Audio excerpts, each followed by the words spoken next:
Bye na. Bye na. Bye.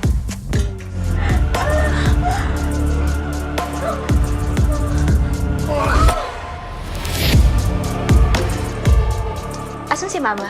May pasok. As usual. Tatagal ka ba rito? Depende sa feeling. Medyo awkward pa rin bumalik si Mika. Hindi ka ba nawiwirdoan sa pagod mong tatay? Ba't gising ka pa? Ikaw, ba't di ka patulog? Pwede bang tabihan mo ko? Oo naman. Pati ba naman kapatid ko, Carl? Alam ko nangyayari sa iyo ni Chloe. Hindi ko alam sinasabi mo. Nakita ko kayo! Ano sagot, Carl?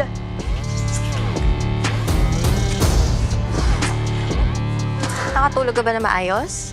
Yes po, ma'am. Tagal na yan sira. Lagi ka bang ganyan? Inaayos lahat? Alam mo, sanay na talaga si Mama sa'yo, no? Sasana din kayo sa akin. Minsan, maganda rin na hindi peaceful.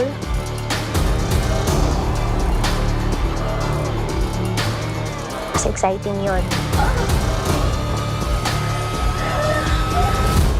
Hindi ko alam kung maintindihan to ng mga bata. Pero mas kompleto pag nandito ka.